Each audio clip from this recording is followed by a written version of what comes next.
ರಾಜ್ಯದಲ್ಲಿ ಮತ್ತೊಂದು ವಾರ ಲಾಕ್ಡೌನ್ ಫಿಕ್ಸ್. ಜೂನ್ 7ರ ಬಳಿಕವೂ ಲಾಕ್ಡೌನ್ ವಿಸ್ತರಣೆಯಾಗುತ್ತಾ? ಸಂಜೆ 5 ಗಂಟೆಗೆ ಲಾಕ್ಡೌನ್ ವಿಸ್ತರಣೆಯನ್ನ ಘೋಷಣೆ ಮಾಡೋ ಸಾಧ್ಯತೆ ಇದೆ.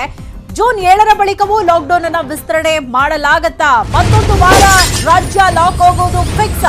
ಇದರ ಬಗ್ಗೆ ಸಂಜೆ 5 ಗಂಟೆಗೆ ಸಿಎಂ ಅವರು ಘೋಷಣೆ ಮಾಡೋ ಸಾಧ್ಯತೆ ಇದೆ. ಸಂಜೆ 5 ಗಂಟೆಗೆ ಸುದ್ದಿಗೋಷ್ಠಿಯನ್ನ ಕರೆದಿದ್ದಾರೆ ಸಿಎಂ ಬಿಎಸ್ ಯಡಿಯೂರಪ್ಪ. ತುರ್ತು ಸುದ್ದಿಗೋಷ್ಠಿಯನ್ನ ಕರೆದಿರೋದು ಕುತೂಹಲವನ್ನ ಮೂಡಿಸಿದೆ.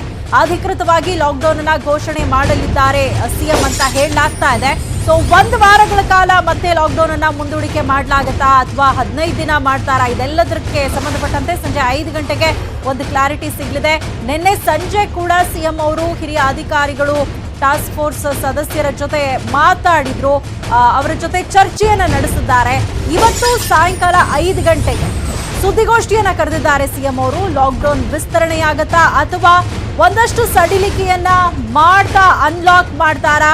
ಇದೆಲ್ಲದರ ಬಗ್ಗೆ ಮಾಹಿತಿಯನ್ನ ನೀಡಲಿದ್ದಾರೆ ಸಿಎಂ ಅವರು. ಸಂಜೆ 5 ಗಂಟೆಗೆ ಸಿಎಂ ಅವರು ಸುದ್ದಿಗೋಷ್ಠಿಯನ್ನ ಕರೆದಿದ್ದಾರೆ. ಅಧಿಕೃತವಾಗಿ ಲಾಕ್ಡೌನ್ ಅನ್ನ ಸಿಎಂ ಅವರು ಘೋಷಣೆ ಮಾಡಬಹುದಾ? ಮತ್ತೆ 1 ವಾರಗಳ ಕಾಲ ಕರ್ನಾಟಕ ಲಾಕ್ ಆಗುತ್ತಾ? ಇದೆಲ್ಲದರ ಬಗ್ಗೆ ಗೊತ್ತಾಗತ್ತೆ 5 ಗಂಟೆಗೆ.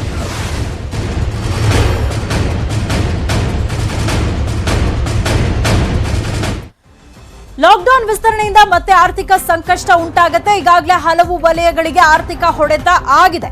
ಹೀಗಾಗಿ ಇವತ್ತೇ 2ನೇ ಪ್ಯಾಕೇಜ್ ಘೋಷಣೆ ನಿರೀಕ್ಷೆ ಕೂಡ ಇರುವಂತದ್ದು. 2ನೇ ಆರ್ಥಿಕ ಪ್ಯಾಕೇಜ್ ನೆರವಿನ ಬಗ್ಗೆಯೂ ಸಿಎಂ ಘೋಷಣೆ ಮಾಡೋ ಸಾಧ್ಯತೆ ಇದೆ ಅಂತ ಹೇಳಲಾಗ್ತಾ ಇದೆ. ಈಗಾಗಲೇ ಹಲವು ವಲಯಗಳಿಂದ ನೆರವಿಗಾಗಿ ಸಿಎಂ ಅವರಿಗೆ ಮನವಿ ಬಂದಿರುವಂತದ್ದು. ಮನವಿ ಪರಿಗಣಿಸಿ ಆರ್ಥಿಕ ಪ್ಯಾಕೇಜ್ ಅನ್ನ ಸಿಎಂ ಅವರು ನೀಡ್ತಾರಾ ಅನ್ನುವಂಥದ್ದು ಸದ್ಯದ ಕುತೂಹಲ. ಮೊದಲ ಹಂತದಲ್ಲಿ ಆರ್ಥಿಕ ಪ್ಯಾಕೇಜ್ ಅನ್ನ ಘೋಷಣೆ ಮಾಡಿದ್ದಾರೆ. ಆದರೆ ಇನ್ನು ಸಾಕಷ್ಟು ವಲಯಗಳು ಇದೀಗ ನಷ್ಟವನ್ನ ಅನುಭವಿಸ್ತಾ ಇರುವಂತದ್ದು. ಸಾಕಷ್ಟು ಕಾರ್ಮಿಕರು ಅಕ್ಷರಶಃ ಬೀದಿಗೆ ಬಂದಿದ್ದಾರೆ. ಅಂಥವರಿಗೆ ಯಾವ ರೀತಿಯಾದಂತಹ ಆರ್ಥಿಕ ಪ್ಯಾಕೇಜ್ ಅನ್ನ ಸಿಎಂ ಅವರು ಘೋಷಣೆ ಮಾಡ್ತಾರೆ ಅನ್ನುವಂಥದ್ದು ಸದ್ಯದ ಕುತೂಹಲ. 2ನೇ ಹಂತದ ಆರ್ಥಿಕ ಪ್ಯಾಕೇಜ್ ಅನ್ನ ಘೋಷಣೆ ಮಾಡ್ತೀನಿ ಅಂತ ಹೇಳಿದ್ರು. ಆ ಕುರಿತಂತೆ ಕೂಡ ಹಿರಿಯ ಸಚಿವರು ಅಧಿಕಾರಿಗಳ ಜೊತೆ ಸಿಎಂ ಅವರು ಚರ್ಚೆಯನ್ನ ಮಾಡಿದ್ದಾರೆ. ಇವತ್ತು 5 ಗಂಟೆಗೆ ಸಿಎಂ ಸುದ್ದಿಗೋಷ್ಠಿ ಕರೆದಿದ್ದಾರೆ. ಅಲ್ಲಿ 2ನೇ ಆರ್ಥಿಕ ಪ್ಯಾಕೇಜ್ ಅನ್ನ ಘೋಷಣೆ ಮಾಡೋ ಸಾಧ್ಯತೆ ಇದೆ. ಮೀನುಗಾರರು, ಅನುದಾನಿತ ಶಿಕ್ಷಕರು ಇವರೆಲ್ಲರಿಗೂ ಆರ್ಥಿಕ ಪ್ಯಾಕೇಜ್ ಅನ್ನ ಘೋಷಣೆ ಮಾಡೋ ಸಾಧ್ಯತೆ ಇದೆ. 2ನೇ ಪ್ಯಾಕೇಜ್ ನಲ್ಲಿ ಯಾರಿಗೆಲ್ಲ ಅನುಕೂಲ ಆಗ್ಲಿದೆ ಅನ್ನುವಂಥದ್ದು ಸದ್ಯದ ಕುತೂಹಲ. ಯಾವೆಲ್ಲ ವರ್ಗಗಳನ್ನ ಸಿಎಂ ಅವರು ಇಲ್ಲಿ ಗಣನೆಗೆ ತೆಗೆದುಕೊಂಡು ಆರ್ಥಿಕ ಪ್ಯಾಕೇಜ್ ಅನ್ನ ಘೋಷಣೆ ಮಾಡ್ತಾರೆ ಅನ್ನುವಂಥದ್ದು ಈಗಿರುವಂತಹ ಕುತೂಹಲ. ಮೀನುಗಾರರು, ಅನುದಾನಿತ ಶಿಕ್ಷಕರು, ಅರ್ಚಕರು ಸೇರಿದಂತೆ ವಿವಿಧ ವಲಯಗಳಿಂದ ಆರ್ಥಿಕ ಪ್ಯಾಕೇಜ್ ಘೋಷಣೆ ಆಗಬೇಕು ಅಂತ ಸಾಕಷ್ಟು ಮನವಿಗಳು ಬಂದಿರೋ ಹಿನ್ನೆಲೆಯಲ್ಲಿ ಸಿಎಂ ಅವರು ಅದೆಲ್ಲದನ್ನ ಪರಿಗಣಿಸಿ ಅಧಿಕಾರಿಗಳ ಜೊತೆ ಚರ್ಚೆ ಮಾಡಿ ಯಾರ್ಯಾರಿಗೆ ಎಷ್ಟೆಷ್ಟನ್ನ ಕೊಡಬೇಕು ಅನ್ನೋದ್ರ ಬಗ್ಗೆ ಇವತ್ತು ಘೋಷಣೆ ಮಾಡೋ ಸಾಧ್ಯತೆ ಇದೆ.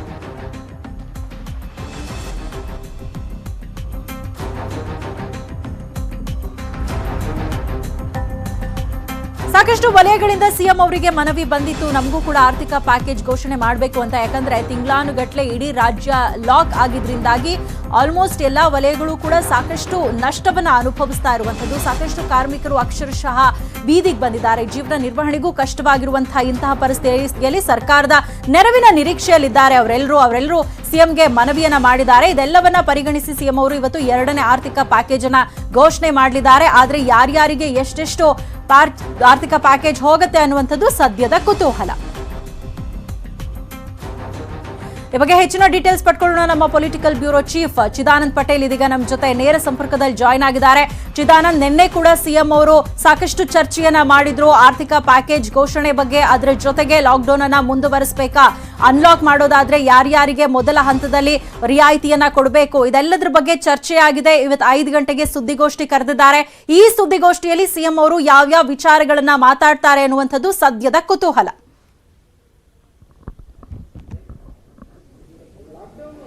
ಸೌಮ್ಯಗಳಲ್ಲಿ 5 ಗಂಟೆಗೆ ಮುಖ್ಯಮಂತ್ರಿ BS ಯಡಿಯೂರಪ್ಪನವರು ಮಹತ್ವದ ಸುದ್ದಿಗೋಷ್ಠಿಯನ್ನ ಕರೆದಿದ್ದಾರೆ.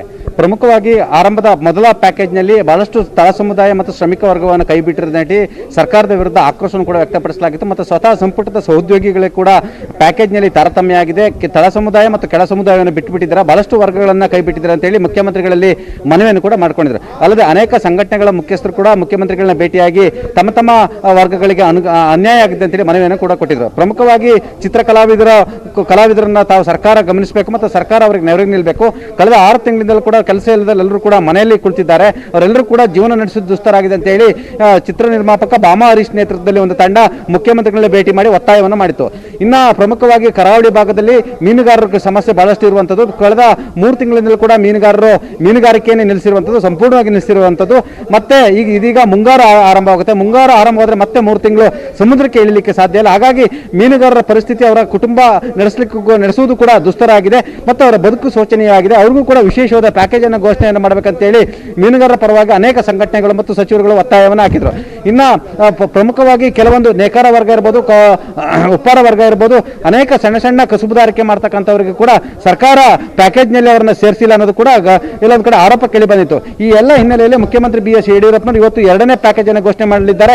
ಈ ಒಂದು 2ನೇ ಪ್ಯಾಕೇಜ್ 400 ಕೋಟಿಗೂ ಹೆಚ್ಚಿನ ಪ್ಯಾಕೇಜ್ ಇದೆ ಅಂತ ಹೇಳಲಾಗ್ತಿದೆ.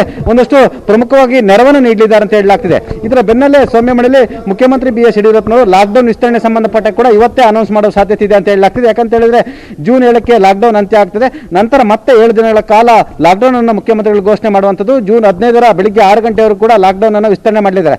ಆ ಮುಖಾಂತರ ಲಾಕ್ಡೌನ್ ವಿಸ್ತರಣೆ ಜೊತೆಗೆ ಹಂತವಾಗಿ ಕೂಡ ಅನ್ಲಾಕ್ ಅಂತ ಮಾಡುವಂಥದ್ದು ಕೂಡ ಇರುವಂಥದ್ದು. ಯಾಕಂತ ಹೇಳಿದ್ರೆ ಆರ್ಥಿಕ ಚಟುವಟಿಕೆಗಳಿಗೆ ಪುನಶ್ಚೇತನ ಕೊಡಬೇಕಾಗಿದೆ, ಸ್ಥಗಿತವಾಗಿರ್ತಕ್ಕಂಥ ಆರ್ಥಿಕ ಚಟುವಟಿಕೆಗಳನ್ನ ಮುಂದುವರಿಸಬೇಕಾಗಿದೆ. ಹಾಗಾಗಿ ಎಲ್ಲ ಕಾರಣಕ್ಕಾಗಿ ಮುಖ್ಯಮಂತ್ರಿ BS ಯಡಿಯೂರಪ್ಪನವರು ಲಾಕ್ಡೌನ್ ಅನ್ನು ವಿಸ್ತರಣೆ ಮಾಡಿದ್ರು ಕೂಡ ಅದು ಸೆಮಿ ಲಾಕ್ಡೌನ್ ತರ ಆಗಿರುತ್ತೆ, ಜೊತೆಗೆ ಹಂತವಾಗಿ ಅನ್ಲಾಕ್ ಕೂಡ ಆಗಿರುತ್ತೆ ಅಂತ ಹೇಳಲಾಗ್ತಿದೆ. ಸೌಮ್ಯ ಮಳಲಿ, ಇನ್ನು ಚಿದಾನಂದ್, ಇವತ್ತಿನಿಂದಲೇ ರಫ್ತು ವಲಯಕ್ಕೆ ಅವಕಾಶವನ್ನ ಮಾಡಿಕೊಟ್ಟಿರುವಂತದ್ದು ಸಿಎಂ ಅವರು. ಹಾಗಾಗಿ ಜೂನ್ 7ರ ನಂತರ ಶೂಟಿಂಗು ಕೂಡ ಅವಕಾಶ ಮಾಡಿಕೊಡ್ತಾರೆ ಅಂತ ಹೇಳಲಾಗ್ತಾ ಇತ್ತು. ಇದೇ ರೀತಿ ಯಾರ್ಯಾರಿಗೆ ವಿನಾಯಿತಿಯನ್ನ ಕೊಡೋ ಸಾಧ್ಯತೆ ಇದೆ? ಒಂದ್ ವೇಳೆ ಲಾಕ್ಡೌನ್ ಮುಂದುವರೆದ್ರೂ ಕೂಡ ಯಾರ್ಯಾರಿಗೆ ವಿನಾಯಿತಿ ಕೊಡಬಹುದು?